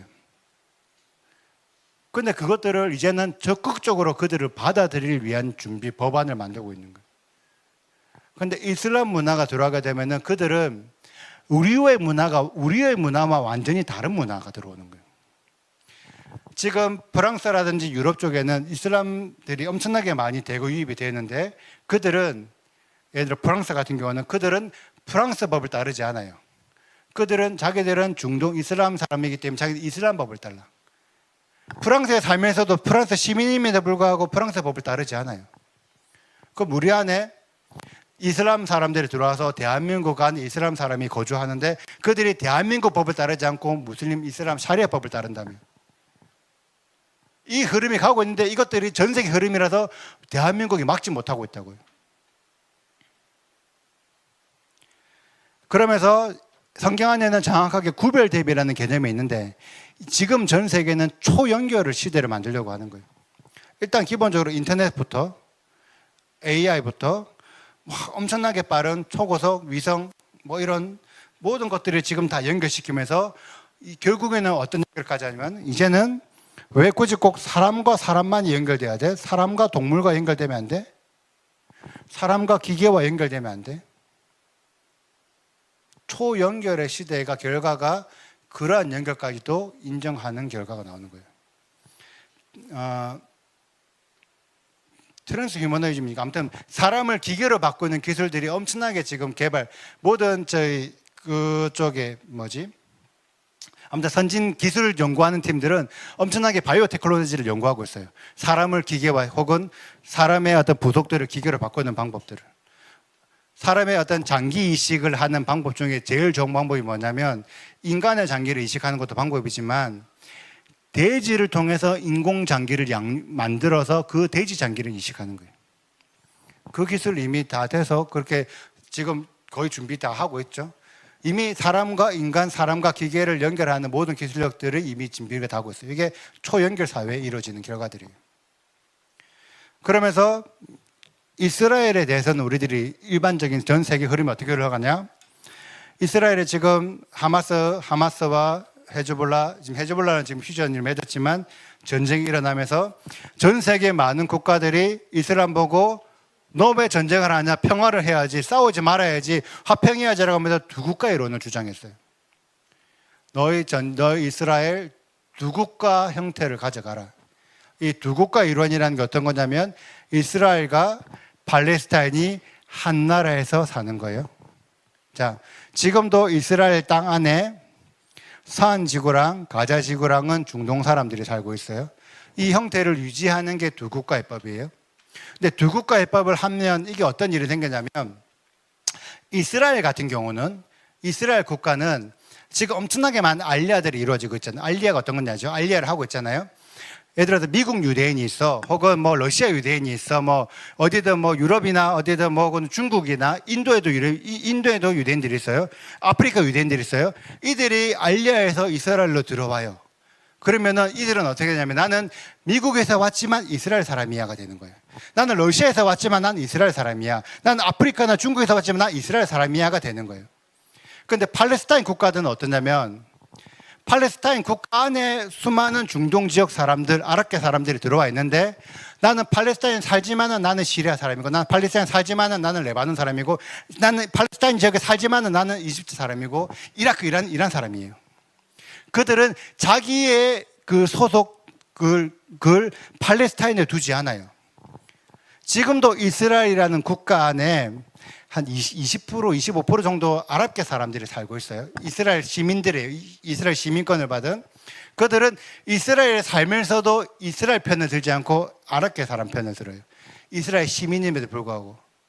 그들은 하마스와 전쟁할 때도 그들은 이스라엘 규탄하면서 하마스 편을 드는 사람들이에요. 이스라엘 사람들은 이스라엘에 살면 이스라엘 사람이 되는데 그 중동 지역 사람들은 이스라엘에 살아도 중동 사람이 되는 거예요. 그 상황에서 두 국가가 되면 어떻게 되냐면 이스라엘이라는 하나의 나라와 팔레스타인이라고 이름 붙여 있는 수많은 중동 사람들이 들어와서 사는 거예요. 무슨 말인지 이해돼요? 자, 두 국가해법이 되고 많은 국가들이 두 국가를 평화를 해라고 자꾸 얘기를 하면서 팔레스타인이라는 존재를 인정을 해주면 어떤 결과가 났냐면 결국 이스라엘은 중동 지역의 수많은 국가들 중에서 일부일 뿐이야가 되는 거예요. 왜? 어차피 팔레스타인에 수많은 민족들이 들어와서 살고 있으니까 그 수많은 민족과 같이 살고 있는 이스라엘은 수많은 중동 사람의 그냥 일부. 성경은 이스라엘을 구별될 거라고 얘기를 하지만 두 국가의 법은 이스라엘을 너는 그냥 평범한 흔하디 흔한 하나의 나라일 뿐이야가 되는 거예요. 그거를 만들려고 모든 전 세계, 미국도 마찬가지고 유엔이나 많은 안보리 국가들이 두 국가를 해라고 계속 압박을 넣었었어요. 그런데 그 압박한 대상들이 누구냐면 성경적 진보 간의 가치관을 가진 자들이었다는 거죠. 자, 그러면서 그들은 뭐냐면 모든 국가들의 통합을 지금 계획하고 있어요. 종교 통합뿐만 아니라 모든 문화권의 통합, 모든 어떤 인종, 혈통의 통합을 얘기를 하고 있어요. 그러면 어떻게 되냐? 분명히 하나님은 이스라엘을 구원하기 위해서 메시아를 보낸다 했는데 이스라엘과 함께 모든 나라들이 통합이 되면 결국 모든 나라들을 메시아가 구하겠네. 왜 굳이 꼭 이스라엘의 메시아냐? 모든 민족의 메시아가 되는 거 아니냐? 모든 민족에도 메시아가 오네. 모든 민족에도 구원자가 있네. 모든 민족에도 구원이 있네. 모든 종교에도 구원이 있네. 그 흐름으로 지금 WCC, WWEA, NCCK 뭐 이런 여러 가지 단체들이 지금 연합을 하고 있는 거예요. 이미 가톨릭은 오래 전부터 십몇 년 전부터 가톨릭과 이슬람과는 서로 협정서를 주고받으면서 연합하는 것을 결정을 내렸어요. 그 연합을 하는 걸 결정 내리면서 그들이 내세운 아젠다는 사랑과 평화, 화합. 그 명목으로 가톨릭과 이슬람이 지금 연결하겠다고 서로 이미 밑밥을 다 깔려놓은 상태. 모든 어떤 성경적 진보관을 가지고 있는 가치관들은 하나하나 보면 너무 다 좋아 보이는 단어들로 구성되어 있어요. 너무 다 좋아 보이는 단어들로 구성되어 있지만 결국 그 결과치는 성경의 가치관을 무너뜨리는 게 목적이 있는 거예요. 너무나 아이러니하게 상식적인 인간, 상식적이면 나는 보수지만 이것도 취하고 이것도 취하고 이것도 취하고 이것도 취하고 이것도 취할 수 있잖아. 나는 진보지만 이것도 취하고 이것도 취하고 서로 교차로 취할 수 있잖아요. 그런데 너무 아이러니하게 보수와 진보 사이에는 철저한 벽이 놓여져 있어요. 그래서 보수적인 성향은 이걸 다 가져가고 진보적인 성향은 이걸 다 가져가 버려요. 지금 전 세계 흐름이 그 흐름으로 가고 있어요. 그래서 전 세계 사람들이 보수적인 성향보다는 진보적인 성향으로 전환되고 있는 게 지금의 흐름이에요. 왜 진보적인 성향으로 흐름이 전환되고 있냐? 성경에 기록이 되어 있거든요. 성경에 그렇게 될 거라고 기록이 되어 있어서. 어떻게 그렇게 될 거라고 기록이 되어 있는지를 조금 보면, 자, 성경적 보수적인 세계관이 만들 세계는 어떤 세계가 될까요? 성경적 보수가 만들 세계가. 아까 그 가치관들 하나를 다 지키고 유지하는 세계관. 이 세계관은 성경에 기록되어 있는 에덴 동산이에요. 그래서 성경적 보수관은 에덴 동산의 회복을 꿈꾸고 있어요. 그 에덴 동산의 회복이 지금 우리들이 생각하는 천년왕국인 거예요. 메시아가 오셔서 예수아가 통치하시는, 예수아 재림시가 통치하시는 왕국, 메시아 왕국, 천년왕국.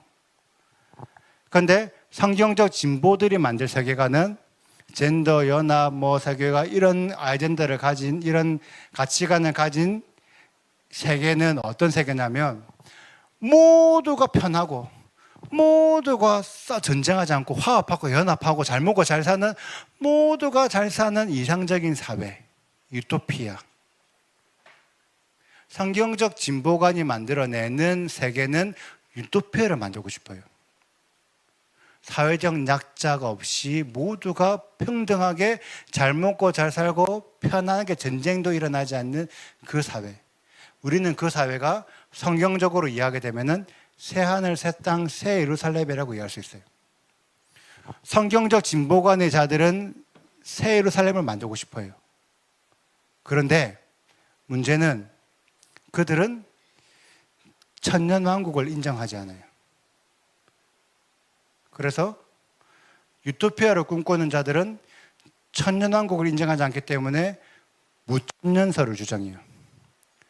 천년왕국 필요 없어. 혹은 천년왕국은 이미 지나갔어. 후천년설을 주장해요. 성경적 보수관을 가지고 있는 사람은 앞으로 예수아가 재림하시면 그 다음에 천년왕국이 올 거라고 하는 전천년설을 주장을 하고. 그런데 지금 전 세계적으로 무천년설과 후천년설이 전 세계에 확산되고 있다는 거예요. 그들 말은 천년왕국을 인정하고 싶지 않은 거예요. 왜 천년왕국을 인정하지 않을까요? 왜 천년왕국이 없이 새하늘 새 땅 새 예루살렘을 들어가야 될까요? 천년왕국이 시작될 쯤에 예수아가 오셔서 적그리스도를 박살낸단 말이죠. 천년왕국이 끝날 무렵에 사단이 잠깐 풀려났는데 사단을 다시 무적행에 다시 쫓아낸다는 거죠. 그런데 천년왕국이 없어봐. 적그리스도가 쫓겨나지 않고 사단이 쫓겨나지 않는 나라. 적그리스도가 왕이 되고 사단이 왕이 되어서 만드는 세상, 유토피아, 새 예루살렘. 진보적인 세계관은 메시아가 오는 것을 원치 않고 천년왕국이라는 걸, 메시아의 왕국을 원치 않기 때문에 이 아젠다를 만드는 거예요.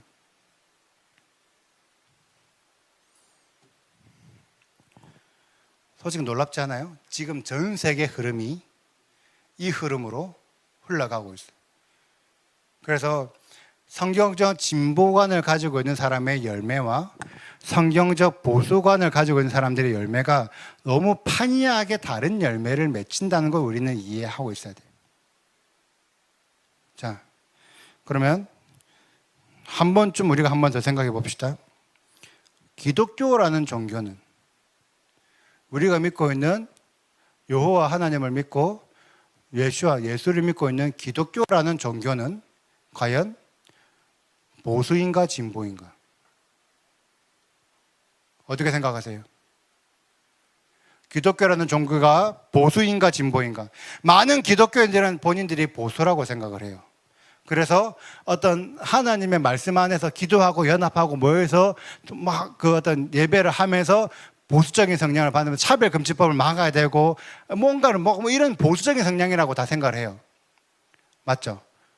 그런데 실제로 지금 대한민국 안에서만 해도 기독교인들 중에서 보수보다 진보적인 성향이 더 많아지고 점점 더 많아지고 있어요. 안 그래요? 대한민국만 봐도.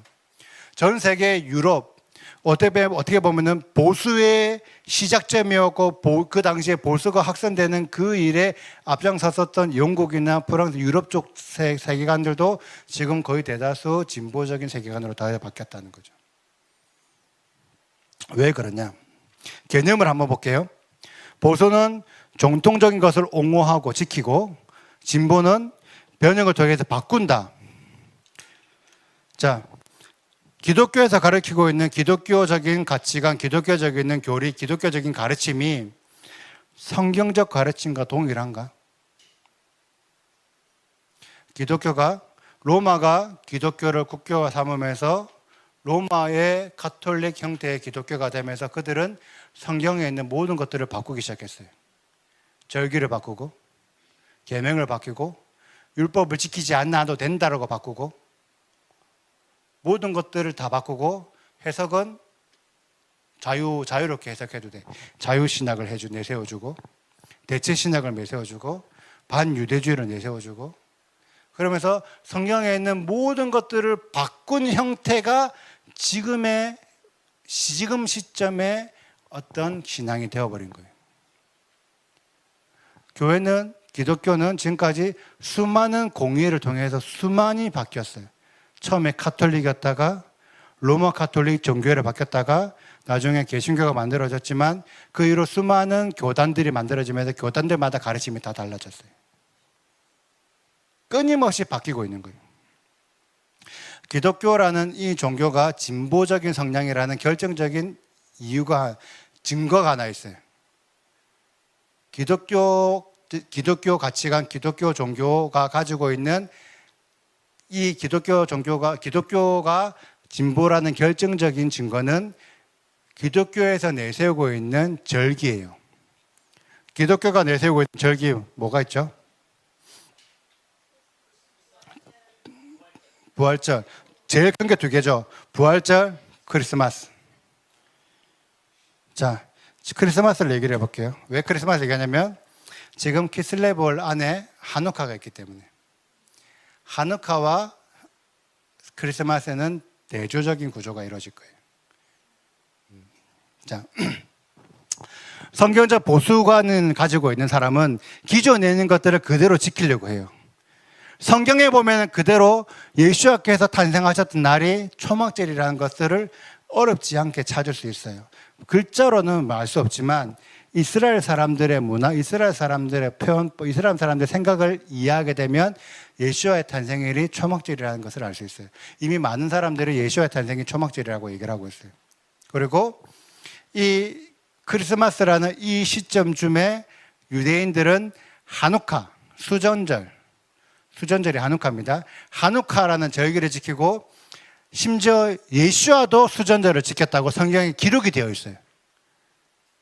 그러면 성경적 보수관을 가진 사람들은 이 초막절과 이 수전절 한우카를 지킨다는 거죠. 언제까지 지키냐면 쭉 지켜서 지금까지 지키는 거예요. 바꾸지 않으니까. 그게 보수관이니까. 예수님께서 지키셨던 그 절기를 나도 지키는 게 그게 보수관이니까. 보수의 가치관이니까. 쭉 지키는 거예요. 그대로. 방법부터 크게 달라지지 않았어. 그런데 성경적 진보가는 크리스마스라는 새로운 종교를 새로운 절기, 새로운 축제를 만들어냈어요.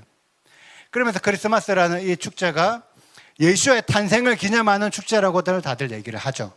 그런데 이 크리스마스라는 이 축제가 그러면 진짜 예수의 탄생을 기념한다고 하면 예수와의 제자들부터 크리스마스를 지켰어야죠. 맞죠? 근데 실제로 크리스마스라는 축제가 만들어졌던 시점은 4세기 한 300 몇십 년경 로마가 기독교를 국교화 삼고 그 이후로 크리스마스라는 축제일이 만들어졌다는 거예요. 그러면서 날짜를 12월 25일로 잡았어요. 왜 12월 25일로 잡았냐면 그 당시에 12월 25일이 동지예요. 동짓날. 근데 동지가 어떤 날이냐면 1년 중에서 밤이 가장 긴 날. 동지가 크리스마스가 된 거예요. 그런데 왜 동지를 크리스마스로 잡았을까? 동지로부터 하루만 지나도 그때부터 밤이 짧아지고 낮이 길어지기 시작하는 거예요. 밤의 힘이 약해지고 낮의 힘이 세어지는 태양의 힘이 세어지는 태양의 탄생을 기념하는 축제였던 거예요. 태양의 힘, 이제부터 태양이 강해질 거야. 그런데 우리 믿는 자들에게는 태양 같은 예수님. 그러니까 예수님을 기념해야 되니까 12월 25일 날 크리스마스를 정하자. 탄생일을 정하자. 그런데 아이러니하게 그 당시에도 날짜가 12월 25일을 크리스마스라는 사람도 있고 1월 7일을 크리스마스라는 사람도 있고 3월 달을 크리스마스라는 사람도 있고 여러 가지 많은 논란들이 있었어요. 그래서 서방교회, 우리가 말하는 가톨릭은 12월 25일을 크리스마스로 딱 고정을 시켰어요. 그런데 지금 이 시간에도 이 현재에도 일부의 국가들, 특별히 종교의 국가들은 1월 7일을 크리스마스로 보내요. 지금도.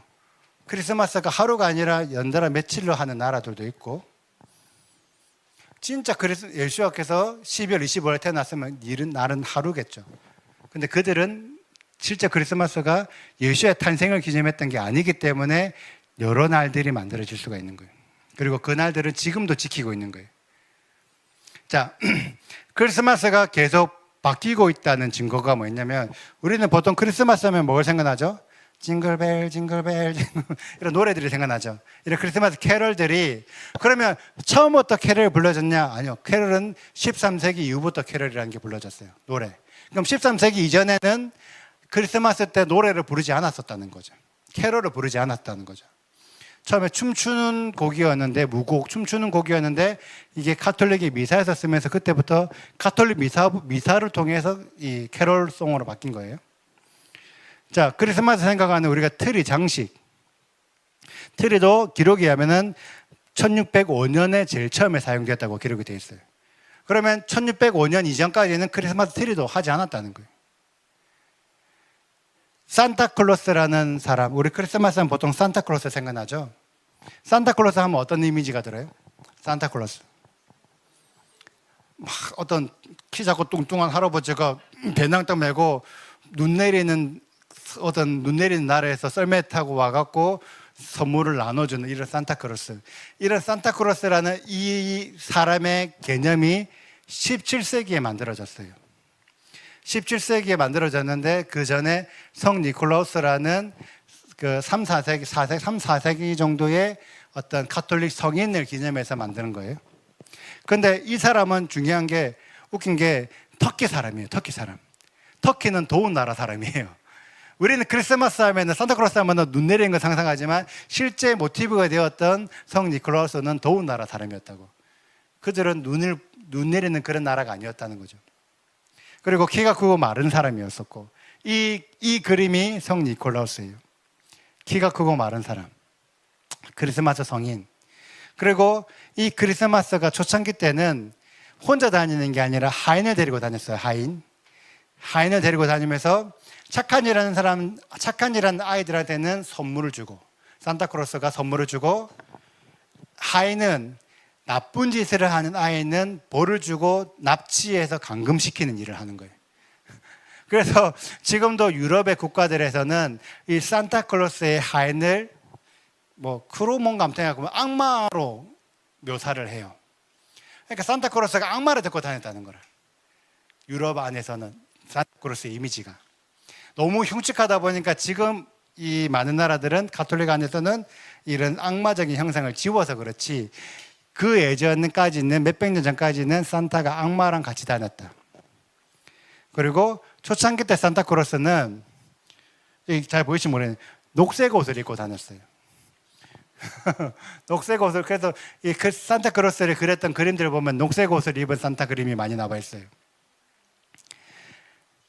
산타크로스가 루돌프 사슴을 타고 오는데, 이 사슴도 원래부터 나오는 게 아니라 1822년에 어떤 신학자가 썼던 글 안에서 있던 구절이었어요. 그때 이후부터 그냥 산타가 루돌프를 타고 오는 이미지로 만들어져 버린 거예요. 자, 키 작고 배불뚝이, 원래 키가 크고 마른 사람이었는데 키 작고 배불뚝이 산타크로스는 1863년 광고 마케팅에서 어떤 캐릭터된 이미지예요. 그리고 빨간 옷을 입고 있는 거는 1931년 미국의 코카콜라 회사가 광고에서부터 빨간 옷을 입히기 시작했어. 그러니까 지금 우리가 생각하고 있는 이 크리스마스라는 이미지 혹은 산타크로스라는 이미지는 1800, 1900년대 이미지가 거의 새롭게 만들어졌던 거예요. 예수와가 있을 때는 이런 이미지 자체가 없었다고. 계속 크리스마스가 바뀌고 변하면서 우리가 지금 아는 크리스마스가 되어버렸어요. 그리고 지금 전 세계의 많은 사람들은 크리스마스를 기념하면서 예수 그리스도를 기념하지 않고 다른 것들을 기념하기 시작하죠. 산타크로스를 기념하고, 그날은 연인들끼리 사랑하는 것을 기념을 해서 전 세계의 콘돔 판매량이 크리스마스 때 가장 높다고 합니다. 예수와를 기념해야 될 절기를 만들었다면서요. 그런데 지금은 왜 사람들이 예수와를 기억하지 않냐는 거예요. 이게 뭐냐? 계속 바뀌고 있다는 것 자체가 우리가 흔히 말하는 성경적 진보적인 성장 안에서 절기가 만들어졌다는 거예요. 이렇게 계속 바뀐다는 거죠. 계속. 자, 이제 마지막인데, 성경 안에는 자로나 우로나 치우치지 말라는 말이 여러 차례 기록이 되어 있어요. 이렇게 자로나 우로나 치우치지 말라는 똑같은 구절이 9번 기록이 되어 있고, 이와 유사하게 네가 자로로 치우치면 어떻게 되고, 이런 비슷한 구절이 20몇 번 기록이 되어 있어요. 그러니까 성경 안에서 제법 많은 경우가 어떤 자로나 우로나 치우치지 말라는 얘기들이 있다는 거죠. 그러면 우리는 보통 이건 자로나 우로나 치우치지 말라는 이런 구절을 가지고 많은 신앙인들이 자로나 우로나, 좌파로나 우파로나 어느 정치적인 성향을 가지지 말고 중도 성향을 가지라, 이렇게 해석을 하는 사람들이 있어요. 근데 이 말은 그 말이 아닌 거예요. 이 말은 너희들이 좌쪽 길로도 가지 말고 우쪽 길로도 가지 마라. 왜? 한쪽으로 치우치는 것은 우상의 길이고 죄를 짓는 길이야. 성경에 이런 식으로 거의 나와 있어요. 한쪽에 치우치는 것은 죄다, 이런 식으로 표현이 많이 되어 있어요. 치우치는 게 죄기 때문에 너는 치우치지 말고 정확하게 곧장 가서 하나님의 말씀을 지키는 길로 가라. 율법의 길로 가라. 순종의 길로 가라. 이 얘기가 자로나 우로나 치우치지 말라는 길이에요. 이 표현이. 그러면 우리는 성경을 이해할 때, 혹은 하나님을 섬길 때, 혹은 이 세상 안에 어떤 성경적 가치관을 내세울 때 자로나 우로나 치우칠 수 있는 해석, 사회적 관점이나 대중적 관점으로 성경을 바라보고 신앙을 가지는 게 아니라 하나의 방향성이 정해져 있는 성경적 관점, 성경적 해석으로 어떤 신앙을 가져야 되지 않겠냐. 성경 사회적 해석이나 대중적 해석은 너무나 사람들마다 해석이 다를 뿐만 아니라 중요한 거는 바뀐다는 거예요. 계속 바뀐다는 거예요. 그러니까 어떻게 되냐, 나중에 예수님께서 오셨어. 그래서 예수님께서 구원받은 백성들한테 가가지고 인사를 해. 그래, 너희 고생했다. 너 고생했다. 진짜 너희 목숨까지 내놓고 고생했다. 막 위로해줬어. 그래서 예수님이랑 대화를 해. 그 대화가 안 통해. 관점이 달라서. 그럼 예수님과 마음이 어떨까? 그런 자들은 과연 구원될 수 있을까? 예수와의 믿음과 같은 믿음으로 가야지. 같은 방향성 안에 같은 믿음을 가져야지만 그 예수와가 통치하시는 예수의 왕국 안으로 들어갈 수 있는 거예요. 제가 여기 계신 분들 혹은 온라인으로 보시는 분들, 정치적인 얘기든 알아서들 하세요. 뭐 좌든 우든 어쨌든. 왜 솔직히 죄송하지만 저의 입장에서 정치적인 그 부류들은 제가 생각하는 진보나 보수의 개념이 없는 것 같아요. 정확한 진보, 정확한 보수의 개념이 아닌 것 같아요. 그냥 어떤 자기들의 어떤 세력이지 어떤 사상, 정확한 정립되어 있던 사상을 가지고 얘기하는 게 아닌 것 같으니까 그런 부분들은 본인들이 그냥 알아서 자발적으로 선택을 하시되, 다만 어떤 신앙적인 관점, 어떤 성경을 이해하고 하나님을 얘기하고 하나님을 많은 자들을 구원에 이르게 하는 그 일에는 우리는 성경적 관점, 성경적 해석으로 이거를 바라보고 해야 되지 않을까. 많은 말씀을 전해야 되는 목회자들 혹은 말씀을 가르치는 자들 입장에서는 정확한 성경적 관점, 성경적 해석을 가지고 그들을 인도해야 되지 않겠냐는 거예요. 지금 키슬레볼 안에 조만간에 한우카가 옵니다. 또한 크리스마스가 옵니다. 여러분들은 어디에 더 설레입니까? 한우카에 설레요? 크리스마스에 설레요? 아멘! 아멘! 우리 모두 성경의만큼은 성경적 가치가, 성경적 해석을 탑재해서 지금 익혀서 한우카에 설레이고, 아까 키슬레볼 봤죠? 지금 밀과 보리를 파종해야지만 나중에 먹을 게 생긴다. 지금 크리스마스가 웃고 떨고 노는 사람들은 나중에 예수가 오셨을 때 눈물 흘릴 겁니다. 지금 하나님이 주시는 빛, 그 빛을 축복하는 빛의 축제 한우카에 빛 안에 거하는 우리 모두 되기를 간절히 소망합니다. 감사합니다.